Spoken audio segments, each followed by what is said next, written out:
শেষটা ভালো হলো না বাংলাদেশের।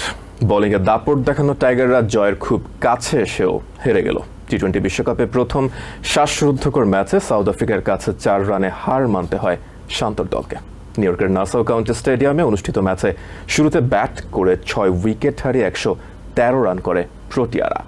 জবাবে ব্যাট করতে নেমে নির্ধারিত 20 ওভারে বাংলাদেশ করে 109 রান। টস জিতে আগে ব্যাট করতে নামা সাউথ আফ্রিকাকে প্রথম ওভারে ধাক্কা দেন তানজিম সাকিব। ওপেনার রেজা হেন্ড্রিক্স 0 রানে ফিরে যাওয়ার পর তার দ্বিতীয় শিকার হন 18 রান করা কুইন্টন। এরপর তাসকিনের গতিতে এডেন 4 রান করে ফিরে গেলে আবারও তানজিমের চমক। রানের খাতা খোলার আগেই তানজিমের তৃতীয় শিকার হন থিস্টান স্টাবস। এরপর অবশ্য নিজেদের সামলে নিয়ে দেখে শুনে রয়েস হয়ে রানের চাকা সচল রাখেন দুই ব্যাটসম্যান হেনরিচ ও ডেভিড মিলার। পঞ্চম জুটিতে তারা যোগ করেন 79 রান। এর মধ্যে হেনরিচ 46 ও মিলার করেন 29 রান। নির্ধারিত 20 ওভারে তারা বাংলাদেশের সামনে টার্গেট দেয় 114 রান। সমর্থকদের প্রত্যাশার পারদ তখন তুঙ্গে। ব্যাট করতে নেমে দলীয় 29 রানে 2 উইকেট হারায় টাইগাররা। তানজিদ হাসান ও লিটন দাস দুজনেই করেন 9 রান করে। পরিকল্পনা পাল্টে তুরুপের তাস সাকিব আল হাসানকে কিছুটা আগেই মাঠে নামানো হয় দলনেতা শান্তকে সঙ্গ দিতে।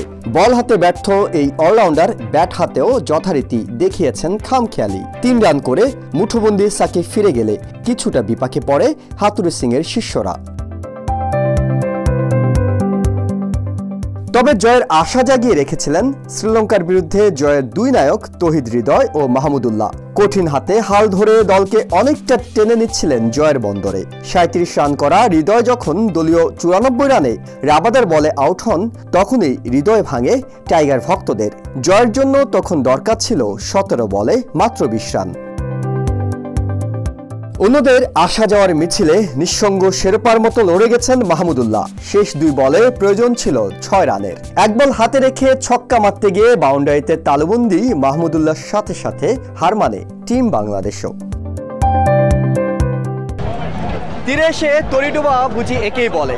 জয়ের এতটা কাছাকাছি এসেও শেষ পর্যন্ত হতাশ হতে হলো বাংলাদেশ দলের সমর্থকদের। পুরোটা সময় নাসা কাউন্টির এই স্টেডিয়ামটিকে মিরপুর স্টেডিয়ামের মতো গর্জনে উচ্ছ্বাসে মুখরিত করে রেখেছিল তারা। কিন্তু শেষ পর্যন্ত হার মানতে হলো বাংলাদেশ দলকে।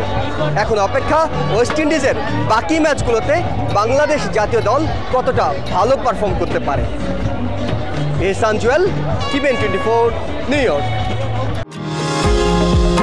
নিউ ইয়র্ক থেকে সম্প্রচারিত টিভিএন 24 টেলিভিশন বিশ্বজুড়ে বাঙালির কণ্ঠস্বর।